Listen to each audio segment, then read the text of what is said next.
Bismillahirrahmanirrahim. Assalamualaikum warahmatullahi wabarakatuh. Alhamdulillahirabbil alamin. Wassalatu wassalamu ala asyrafil anbiya wal mursalin nabiyina Muhammad wa ala alihi wa man tabi'ahum bi ihsan ila yaumiddin. Dahulu penduduk Mekah diceritakan bahwasanya mereka mendapatkan rasa ketentraman dan mereka juga merasakan begitu banyak limpahan rizki dari segala penjuru negeri. Namun karena kekufuran, yaitu kufur terhadap nikmat Allah Subhanahu wa Ta'ala, dan mendustakan Rasulullah SAW, mendustakan utusan Allah Subhanahu wa Ta'ala, akhirnya yang semula ketentraman itu beralih menjadi rasa takut. Kemudian yang namanya rizki yang melimpah akhirnya beralih menjadi kekeringan dan kelaparan di sana sini. Kita dapat mengambil pelajaran yaitu dalam surat An-Nahl ayat 112, di mana Allah Subhanahu wa Ta'ala itu berfirman, wa daraballahu mathalan qaryatan kanat aminatan mutmainnatan ya'tiha rizquha ragadan min kulli makan fa'adzaqahallahu libasal ju'i wal khaufi bima kanu yasna'un. Itu telah Allah Subhanahu wa Ta'ala berikan permisalan, yaitu pada suatu negeri, yaitu di mana negeri tersebut itu penuh rasa aman dan penuh rasa tentram, dan diberikan rizki dari segala macam penjuru, yaitu diberikan kemudahan rizki. Kemudian akhirnya fakafarat bi an'umillah, mereka negeri tersebut mengingkari nikmat-nikmat Allah Subhanahu wa Ta'ala, sehingga akhirnya Allah Subhanahu wa Ta'ala menimpakan kepada mereka kekhawatiran, ketakutan, ya, dan juga kelaparan. Bima kanu yasnaun, karena amalan kejelekan yang telah mereka perbuat. Dan Allah Subhanahu wa Ta'ala lanjutkan dalam ayat tersebut, yaitu Allah Subhanahu wa Ta'ala kembali mengatakan, walaqad ja'ahum rasulun minhum fakadzabuhu fa'akhadhahumul 'adzabu wa hum zalimun. Itulah datang kepada mereka, yaitu seorang rasul, kemudian mereka itu mendustakannya. Akhirnya Allah Subhanahu wa Ta'ala menimpakan kepada mereka siksaan dalam keadaan mereka itu berbuat zalim.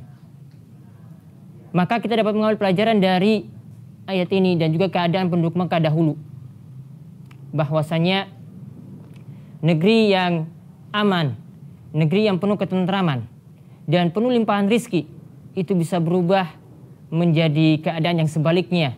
Negeri tersebut menjadi penuh kesengsaraan, penuh krisis, dan juga negeri tersebut ditimpakan berbagai macam kekeringan dan kelaparan, itu karena sebab mengingkari atau kufur terhadap nikmat-nikmat Allah Subhanahu wa Ta'ala.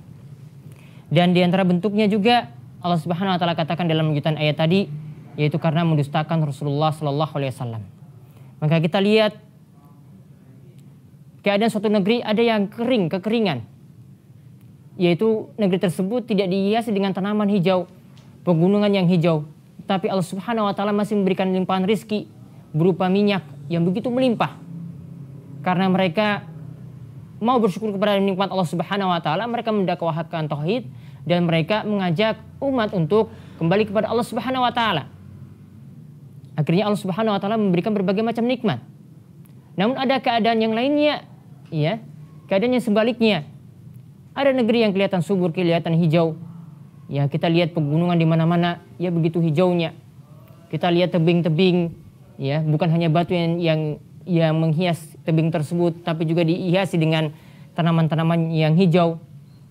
Itu semua itu nikmat dari Allah Subhanahu wa Ta'ala. Tapi di keadaan negeri tersebut, walau Allah Subhanahu wa Ta'ala beri keadaannya itu penuh dengan tanaman-tanaman yang melimpah, ya, tetapi masih juga negeri tersebut ya merasakan krisis dari berbagai macam sisi. Dari krisis kelaparan, dari krisis moral, ya, lebih-lebih lagi dari krisis, ya, dari sisi agama yang mereka itu jauh dari Allah Subhanahu wa Ta'ala. Karena sebab inilah akhirnya Allah Subhanahu wa Ta'ala menjadikan negeri tersebut, ya, penuh kesusahan dan penuh krisis sana sini. Jadi pelajaran yang penting yang bisa kita ambil dari ayat yang mulia ini adalah hendaklah kita kembali kepada Allah Subhanahu wa taala. Kita kembali kepada Al-Quran dan berpegang teguh dengan Al-Quran dan As-Sunnah. Dan hendaklah kita menjadi hamba-hamba Allah Subhanahu wa taala yang bersyukur. Yang namanya bersyukur kata para ulama itu apabila terhimpun 3 perkara dalamnya, yaitu dia meyakini dalam hatinya bahwasanya nikmat tersebut berasal dari Allah Subhanahu wa taala. Lalu yang kedua, dia ucapkan dengan lisannya dan dia menceritakan nikmat tersebut kepada orang lain, bukan dalam rangka sombong, tapi dalam rangka tahaddus bin nikmatillah.